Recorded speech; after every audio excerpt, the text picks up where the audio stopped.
ঠিক কতজন ব্যক্তিকে বা পরিবারকে এই কার্ডগুলোর আওতায় নিয়ে আসা হবে, তাতে কতটুকু বাজেট বরাদ্দ করা হবে এবং সেই বাজেট বরাদ্দ সমন্বয় করতে গিয়ে মূল্যস্ফীতি মুদ্রাস্ফীতির মতো পরিবেশ পরিস্থিতি তৈরি হওয়ার মতো পরিস্থিতি তৈরি হয়, সেটার ব্যাপারে সরকারের পরিকল্পনা কি? আপনার মাধ্যমে মাননীয় প্রধানমন্ত্রীর কাছে সে ব্যাপারে জানতে চাই। মাননীয় প্রধানমন্ত্রী।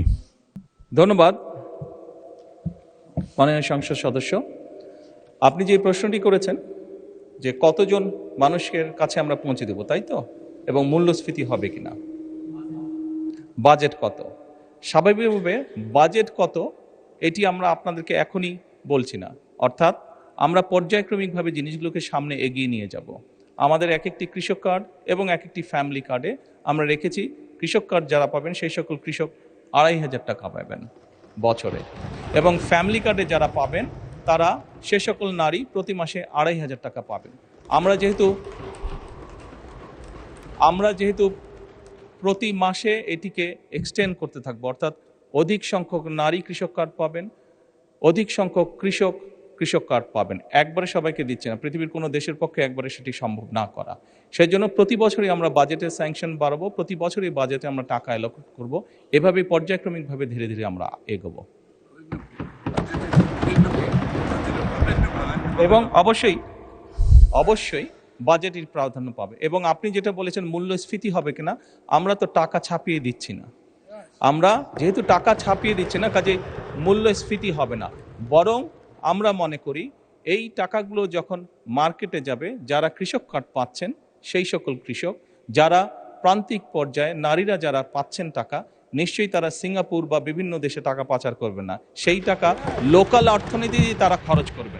এবং একজন নারী স্বাভাবিকভাবে সেটি তার সন্তানের লেখাপড়ার পিছে খরচ করবেন, অথবা সেটি তার সন্তান বা পরিবারকে একটু ভালো খাবারের ব্যবস্থা করবেন, অথবা তিনি লোকালি কোনো ছোট ব্যবসা প্রতিষ্ঠান গড়ে তুলবেন। ফলে যেটা হচ্ছে, যেই টাকাটা সরকারের কাছ থেকে তার কাছে যাচ্ছে সেই টাকাটা লোকাল ইকোনমিকে শক্তিশালী করছে, লোকাল ইকোনমিতে সেটি রোটেট করছে। যেমন একজন নারী যখন সেই টাকাটি পাবেন, উনি যদি একটি মুদির দোকানে গিয়ে সদাই করেন, এরকম ওনার আশেপাশে যারা সেটি পাবেন, আরও যে সকল পরিবার, আরও যে সকল নারী পাবেন, তারা সকলে যখন ওই মুদির দোকানে যাবেন, স্বাভাবিক সেই মুদির দোকানের সেল বাড়বে। সেই মুদির দোকানে যখন একজন কর্মচারী যদি এখন থেকে থাকে, 1 মাস পরে বা 2 মাস বা 3 মাস পরে সেই মুদির দোকান মালিক দেখবে যে আমার একজন কর্মচারী দিয়ে হচ্ছে না, তখন সে আরেকজন কর্মচারী নিয়োগ করবে। ফলে কি দাঁড়াচ্ছে, কর্মসংস্থান হচ্ছে। এবং সেই কর্মচারী 2 জন বেতন পাবে, তারাও গিয়ে গামছা কিনবে, লুঙ্গি কিনবে, অথবা তার সন্তানের জন্য চিপস কিনবে, অথবা একটা ছোট্ট ফ্রক কিনবে তার মেয়ের জন্য। ফলে লোকাল ইকোনমি আস্তে আস্তে স্ট্রেনদেন হবে, লোকাল ইকোনমি আস্তে আস্তে বড় হবে।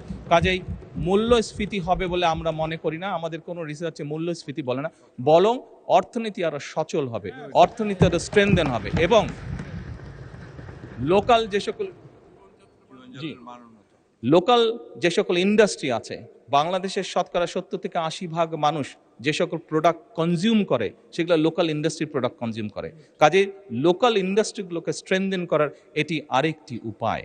এবং তার ফলে যেটি হবে, সামগ্রিকভাবে ডিপ্রাইভ যে সকল মানুষ আছে, আমি বলছি না যে আগামী 6 মাসের মধ্যে এটি হবে, তবে ইনশাল্লাহ 3 থেকে 5 বছরের মধ্যে আপনি যে পরিবর্তনটি দেখবেন, যারা প্রান্তিক গোষ্ঠীর মানুষ, তাদের জীবনযাত্রার মান ইনশাল্লাহ অনেক উন্নত হবে।